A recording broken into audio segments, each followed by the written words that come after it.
2 से 3 दिन हो गए और 3 दिन से एक ही खबर ट्रेंड कर रही है कि हिडमा मारा गया।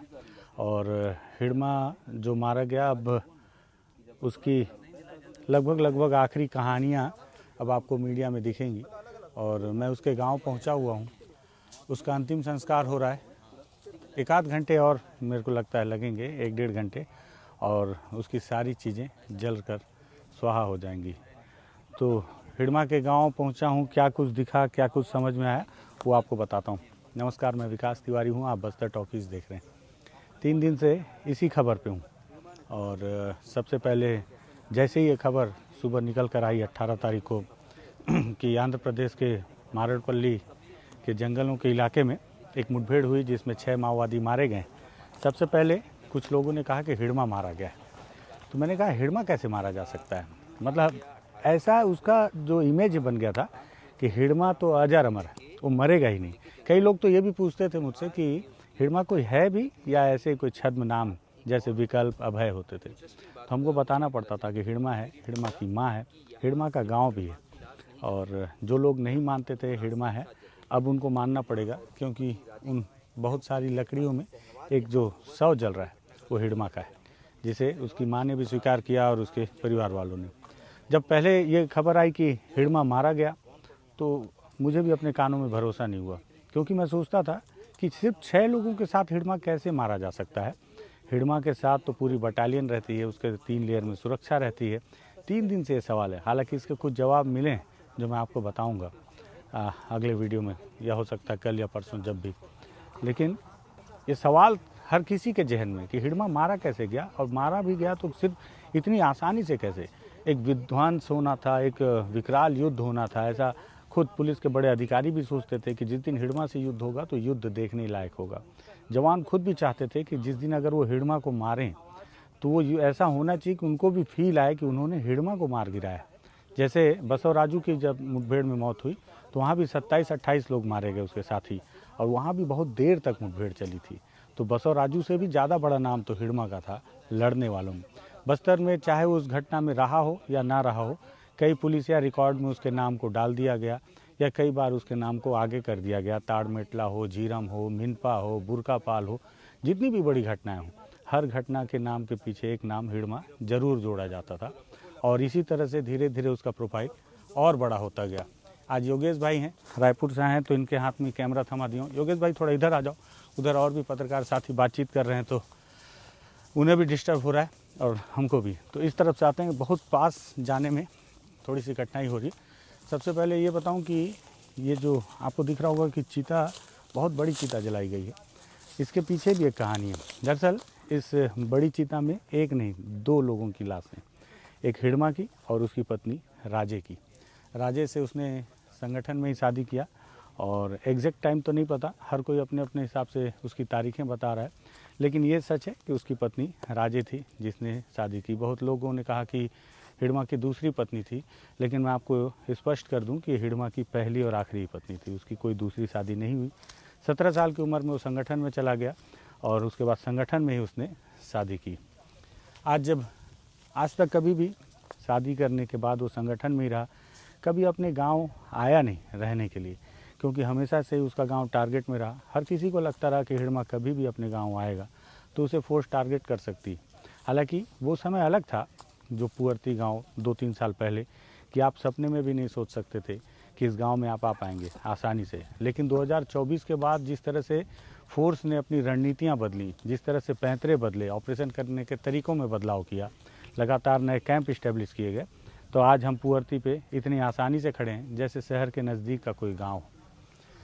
पुअर्ती में खड़े हैं वो पति पत्नी जो जंगलों में ही जिनकी शादी हुई, ना उसमें लाल जोड़ा था, ना बैंड बाजा, बहुत छोटी छोटी कुछ रस्में हुई होंगी, नियम कानून जो भी माओवादियों का रहा होगा, तो उसके साथ शादी हुई। लेकिन वो कभी अपने घर नहीं आ पाया अपनी पत्नी को लेकर। मरने के बाद उनकी दोनों की डेड बॉडी उसके गांव लाई गई। तो परिवार वालों ने फैसला किया, राजे के परिवार वालों ने भी और हिडमा के परिवार वालों ने, कि जब संगठन में इन दोनों ने एक साथ रहने का फैसला किया है तो उनकी अंतिम यात्रा भी एक साथ हो, और इसीलिए एक बड़ी चिता बनाई गई और इसमें उन दोनों पति पत्नी की लाश को रखकर ये अंतिम संस्कार किया जा रहा है। हिडमा को बोलते हैं कि फोर्स का सबसे बड़ा दुश्मन हिड़मा ही माना जाता था। लेकिन सिर्फ फोर्स का सबसे बड़ा दुश्मन नहीं था, इसके साथ ही साथ बहुत लोगों का रोल मॉडल भी था। ये बात आपको ऐसा लग रहा होगा कि मैं हिड़मा को महिमा मंडित कर रहा हूँ, लेकिन जो है वही बता रहा हूँ। आप अगर देखें सोशल मीडिया को अगर 2 दिनों से 3 दिनों से, तो आपको इस इलाके के बहुत सारे लोगों के स्टेटस में दिख जाएगा। बहुत सारे लोग ये तक लिख रहे हैं कि हिड़मा मर गया, बस्तर के जंगल को बचाएगा कौन। पता नहीं माओवादी बस्तर के जंगल को बचा पा रहे थे या नहीं, लेकिन माओवादियों का दावा तो हमेशा से यही रहा है कि वो जल जंगल ज़मीन की लड़ाई लड़ रहे हैं। इसमें हिड़मा की एक महत्वपूर्ण भूमिका थी। साथ ही साथ बस्तर के जो आदिवासी माओवादी थे, जो माओवाद संगठन से जुड़े थे, उसमें जो बटालियन के लोग थे, जो जिनका सबसे ज़्यादा बड़ा रोल मॉडल हिड़मा ही था, उनको एक सूत्री बांध कर रखने वाला कैरेक्टर भी यही था। आज जब देर रात को, कल भी हम वहाँ उस अस्पताल में थे मारड़पल्ली के इलाके के, वो नाम बहुत कठिन सा है, मैं हर बार भूल जाता हूँ। तो उस अस्पताल में कल पूरे दिन हिड़मा के परिवार के लोग थे, राजे के परिवार के लोग थे और एक माओवादी के परिवार के लोग थे। कल देर रात वहाँ से उसकी डेड बॉडी का पोस्टमार्टम करके जब उसके परिवार को सौंपा गया, छत्तीसगढ़ से कुछ पुलिस के जवान भी साथ में गए हुए थे और उन सभी ने उसकी डेड बॉडी को लेकर देर रात उसके गांव पहुंचे और फिर सीआरपीएफ ने उसे सुरक्षागत कारणों से उसकी डेड बॉडी को कैंप के अंदर ही रखा। सुबह पूरे परिवार के लोग आए, आप तस्वीरों में देख रहे होंगे कि उसके परिवार के लोग हैं, आसपास के गांव के लोग हैं। और ये जो भीड़ आप देख रहे हैं, ये भीड़ बताती है कि हिड़मा को देखने के लिए लोगों में कितना उत्साह था और कितना उसको लेकर सपोर्ट था। अब ये हिड़मा का सपोर्ट था या हिड़मा के विचारधारा या माओवाद के विचारधारा का सपोर्ट था, ये कह पाना तो कठिन है। लेकिन वैसे भी गांव में किसी की मौत होती है तो उसके अंतिम संस्कार में आसपास के लोग जरूर एकत्रित होते हैं। लेकिन बस्तर में किसी माओवादी के मारे जाने पर इतनी बड़ी भीड़, ये बताता है कि हिड़मा को लेकर लोगों में किस तरह का क्रेज़ था। तो वो क्रेज़, वो नाम, वो एक बड़ा लीडर, वो एक बड़ी चुनौती जिसे जब तक वो जिंदा था माना गया, लेकिन जब मरा तो ऐसा लगा ही नहीं कि ये बड़ी चुनौती थी। बहुत आराम से वो मारा गया, केवल 6 लोगों के साथ। इस मुठभेड़ को लेकर कई लोगों के कई तरह की कहानियाँ हैं, कई तरह के आरोप हैं, लेकिन ये उसकी अंतिम और आखिरी यात्रा है जिसके बाद अब इस इलाके में मुझे लगता है कि हिड़मा या उसके जैसे लोगों के नाम का खौफ अब लगभग समाप्त हो जाएगा। और इसी समाप्ति के साथ माओवाद का अंत होगा या नहीं होगा, ये बोलना तो बहुत जल्दबाजी होगी, लेकिन इस इलाके के माओवादियों का अंत है ये हिड़मा की मौत के बाद। आज सुन रहा हूँ कि पापा राव भी शायद लौट कर वापस आ रहा है समर्पण करने के लिए। आ जाएगा तो उस पर भी हम जानकारी देंगे। पापा राव भी बहुत पुराना नाम है जगरगुंडा इलाके का।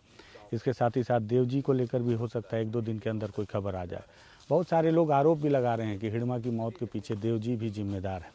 हो सकता है कि उसके द्वारा किसी तरह की डील की गई हो। किसी भी बात की कोई पुष्टि नहीं है, जो सुनी सुनाई बातें आ रही हैं चारों तरफ से, मुझे लगता है वो भी आपको बता दूँ।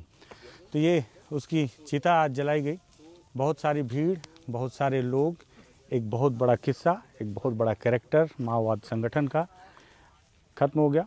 और मुझे लगा कि हर एंगल दिखाना चाहिए, फोर्स की बात भी बतानी चाहिए, ग्रामीणों की बात तो ज़रूर बतानी चाहिए, क्योंकि हम तो बस्तर टॉकीज आदिवासियों के लिए ही हमने तैयार किया है। लेकिन उसमें एक बहुत बड़ा हिस्सा माओवादियों का भी था। माओवादियों को लेकर इस इलाके की हम लगातार रिपोर्टिंग कर रहे हैं, लगातार ख़त्म होते माओवाद के लोगों को देख रहे हैं, माओवाद को नहीं, माओवाद संगठन के लोगों को मरते हुए देख रहे हैं। तो ये उसकी अंतिम यात्रा का मुझे लगा कि अपने दर्शकों को वो तस्वीर दिखा देनी चाहिए, इसलिए हमने इस वीडियो को तैयार किया। हिड़मा के बारे में और भी कुछ डिटेल वीडियो मैं आपको अलग अलग वीडियो में बताता रहूँगा, अलग अलग कहानियाँ बताता रहूँगा। लेकिन आज दोनों हिड़मा और राजे की अंतिम यात्रा जो पति पत्नी की थी, वो किस तरह से यहाँ पे उनके ग्रामीणों ने उनको अंतिम संस्कार के तौर पर उन्हें श्रद्धांजलि दी, विदाई दी, वो दिखाने के लिए इस वीडियो को हमने तैयार किया। इस दौरान चारों तरफ सीआरपीएफ के जवान तैनात हैं। सीआरपीएफ को ये अंदेशा है कि अभी भी सुरक्षागत कारणों से इस इलाके को अपने कब्जे में रखना चाहिए। ऐसा नहीं है कि हिड़मा मारा गया तो स्थितियाँ अभी भी सुरक्षित हैं। अभी भी देवा जो कि बटालियन को लीड करता है वो भी इसी इलाके का है। और हिड़मा के गांव से ही बताते हैं अभी भी 10 माओवादी हैं जो सक्रिय रूप से संगठन में जो लौट कर आए नहीं। आपको मैं बताऊं कि बीते दिनों जब हम हिड़मा के गांव में पूरे दिन रिपोर्ट करने के लिए तैनात थे, तो पूरे दिन रिपोर्ट करके जब हम वापस लौटे तो ठीक हमारे लौटने के बाद गांव में ही उस पटेल की हत्या कर दी गई थी। तो यहाँ कब क्या हो जाए, जब तक ये पूरी तरह से समाप्त ना हो जाए तब तक आप किसी भी खतरे को टाल नहीं सकते, ये सोच नहीं सकते कि इलाका पूरी तरह से सुरक्षित है, कभी भी कहीं भी घटनाएं हो जाती हैं। हिड़मा एक बड़ा कैरेक्टर ज़रूर था, लेकिन हिड़मा के अलावा भी बहुत सारे माओवादी अभी हैं जो लौट कर आए नहीं। ये वीडियो तैयार किया है, देखिएगा। अगर लगे कि ये जानकारी है, ठीक ठाक है और पसंद आई हो, अगर आपको लगे कि और भी लोगों को देख लेना चाहिए, आपके चिर परिचित लोगों को, तो वीडियो को शेयर कर सकते हैं आप। और लगे कि ग्राउंड पे दौड़ भाग करके ग्राउंड की चीज़ों को निकालने की एक छोटी मोटी कोशिश कर रहे हैं बस्तर टॉकीज़ के माध्यम से, इसको भी सब्सक्राइब कर लेना चाहिए, तो कर लीजिएगा। धन्यवाद।